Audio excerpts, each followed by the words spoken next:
I told them I was going to be a writer. They laughed. I don't mean a polite chuckle.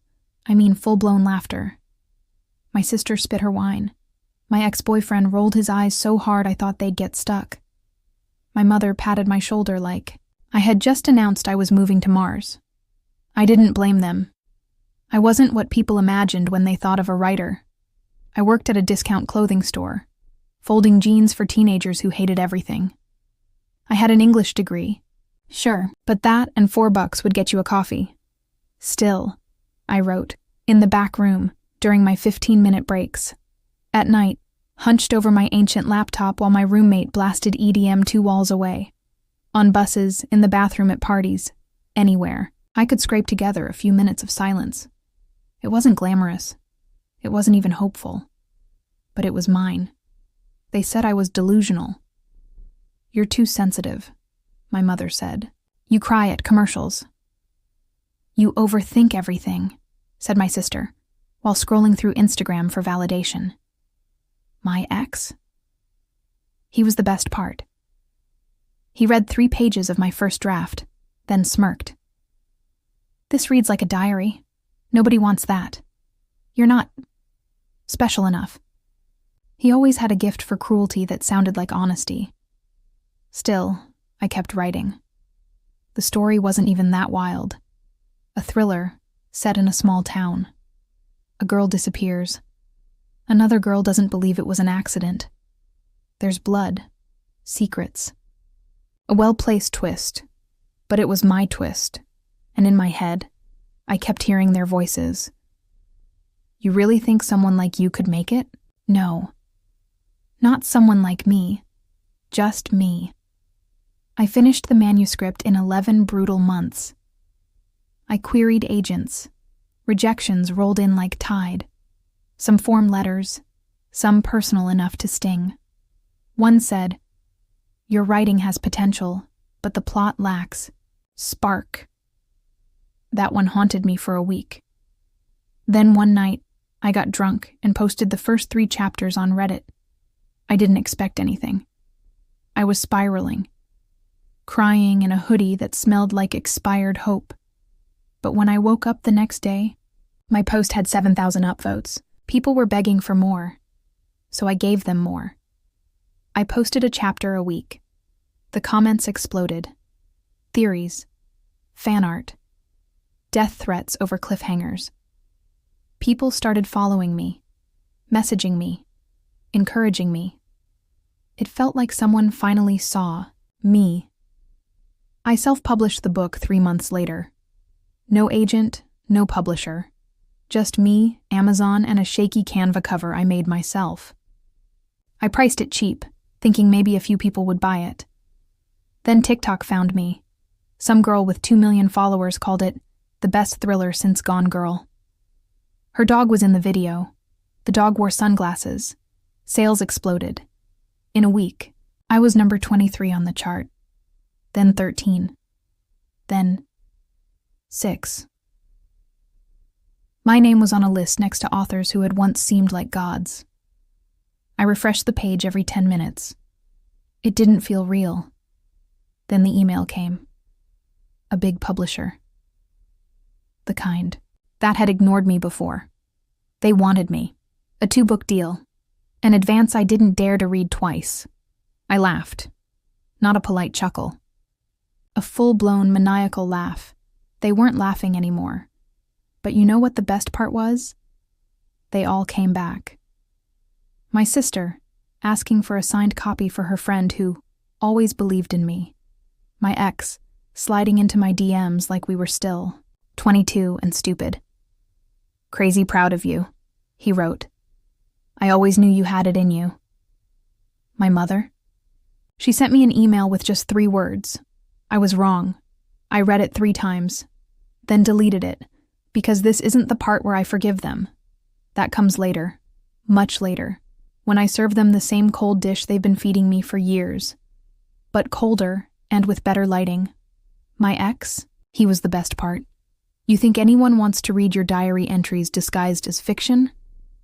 He scoffed once, half naked in my bed, texting another woman. "No offense, babe, but You're not exactly Hemingway. No offense taken. Hemingway. Blew his brains out. I planned to blow up the bestseller list, but I smiled. I always smiled. That's what you do when the world doesn't believe in you. You stay quiet and collect receipts. And I had stacks of them. The manuscript took 2 years. 2 years of saying no to parties, to vacations, to relationships that looked good on paper but felt like walking barefoot on broken glass. I gave up everything except caffeine and contempt. That was enough fuel. The book was ugly. Not in the writing. Oh no, the writing sang, but in the truth it told. It was about a woman no one listened to. A woman who screamed into a void until the void screamed back. It wasn't subtle. It wasn't sweet. It was fire in a matchbox, waiting to be struck. Agents rejected me, politely, condescendingly, hilariously. We didn't feel emotionally connected to your protagonist. One wrote. Translation. Your protagonist is a woman who doesn't apologize. That makes us uncomfortable. I sent 50 queries. I got 49 no's. The one yes was from a woman named Erica, with an email address that sounded fake and a website that looked like it had been built by her cat. But she loved the manuscript. I felt like I was reading my own rage, she wrote. Sold. We published it through a small indie press. No marketing budget, no tour, no glittering launch party with overpriced wine and fake friends. Just a black and white cover, a title that slapped like a brick, and a story that tasted like revenge. I posted the link on my social media. I had 201 followers. Mostly high school classmates and people who thought I was someone else. Nothing happened for a week. Then, a TikTok. Some girl, early 20s, pink hair, eyeliner like war paint, held up my book in a video titled, "This book ruined my life," in the best way. She read a passage out loud. It was one I wrote while crying on the bus, the words shaking from my fingers like teeth in the cold. Her voice broke, reading it. Real tears. Real impact. The video went viral. 20,000 views in an hour. Then 200,000. Then 2 million.